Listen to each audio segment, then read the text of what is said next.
Pikon na ako sa'yo. So guys, finally, nakabalik na yung cameraman natin galing injury. So ngayon, susubukan niya tayong kalabanin kung hanggang saan na daw yung kakayahan natin sa basketball. Kasi nga, kung mapapansin nyo kahapon, hindi siya makapaniwala na nakachamba nga tayo sa mga harang ng Bernardo. Pero boss, sigurado ko ba sa sinasabi mo? Di ba galing kang injury? Okay lang yun kasi tinalo mo na yung coach ko eh.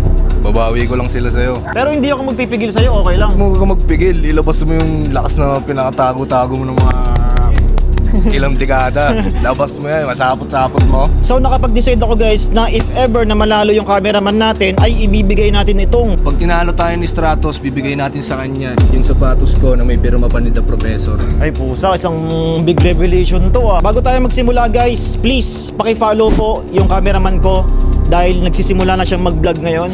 Tuwok TV. So guys, 1 to 5 lang pala yung pinag-usapan naming ni score dito at seryosohang labanan talaga. So yung sa unang possession nga natin guys, medyo may kasikipan nga yung court dito. At yung rules nga namin na kahit tumama nga sa pader ay good lang. Pero dito nga napahingi tayo ng foul. Alam na nga ng cameraman natin na tumitira tayo sa labas, kaya dito ay nag-setup ako ng isang fake. Yung sa unang possession niya nga dito ay Excalibur agad yung pinakita sa atin. Aminado naman ako na medyo lugi ako sa height pero palag-palag naman. Pero grabe yung ginawa niyang peke dito, nadali tayo. Gustong gusto ko sanang makapag-nako place sa kanya, kaso lang sobrang higpit na nga ng bantayan agad ng ginagawa niya, kaya dito ay napahingi tayo ng foul. Sabay dito nga natapik niya yung kamay natin, kaso lang Paul! Walang Paul! Wala Paul, hindi ako tumingin sa kamay mo, wala! Wala, dito so wala na talaga tayo magagawa guys, kaya dito hindi ko na agad siya binibigyan ng space. Bakit daw?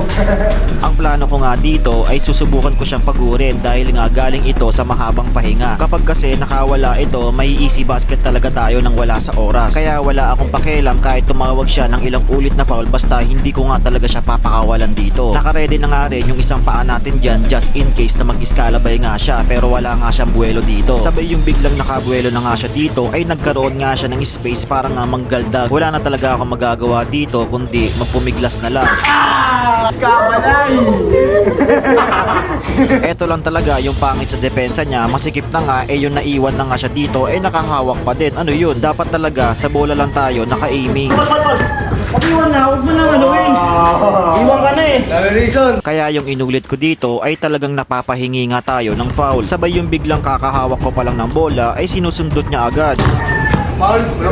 Susubukan niya nga uli ditong mag-iskalabay pero tayo ay nakapirme lang at nakala ko nga pasok na yung tira niya dito. Every time nga na sumasalaksak tayo sinasalubong niya tayo ng body niya. Kaliwat kanan ko nga yung ginagawa hanggang sa nakakahingi nga tayo lagi ng foul. Sabay yung biglang pinalusot ko nga yung bola dito ay nakulangan tayo sa space, kaya dito ay nireset natin yung bola at grabe kumakapit na siya dito guys. Talagang kitang kita sa camera, nasisirain pa nga yung damit natin, pero kahit ganun pa man pinilit ko talagang maka-score. Mapit pa! Medyo malayo na yung bantayan ko dito at pinapatira na natin siya, kaso lang eto nga mukhang nanggigil siya sa ginawa natin kanina, kaya dito Excalibur na naman pero pumipiglas talaga ako dito hanggang sa kinukuha na nga yung momentum dito ng balanse ng gagawin niyang tira. Sabay yung biglang nakuha na yung pwestuhan aminado ako nakahanan siya dito, kaya winawasiwas na natin yung kanyang body. Sabay eto na yung start ng malakasang mga kaldagan, pero kailangan talaga natin tong gawin para mapigilan nga siya. Ganun yung title, 160k pat man.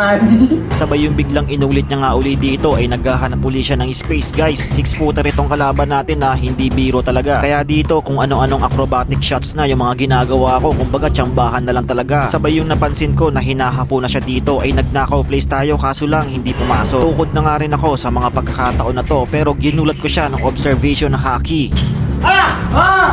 Talagang nagpapakasakali lang ako sa mga spots na ginagawa natin dahil nga hindi na tayo makasalaksa. Pero dito nga gawa ng kapaguran ay hindi na natin nasabayan. Grabe. Pero pinilit ko pa rin talaga maka-score. Pero ano ba sa tingin nyo dito guys? Yung natrap kasi tayo bigla niya nga natapik yung bola wala pa nga, diba? Wala.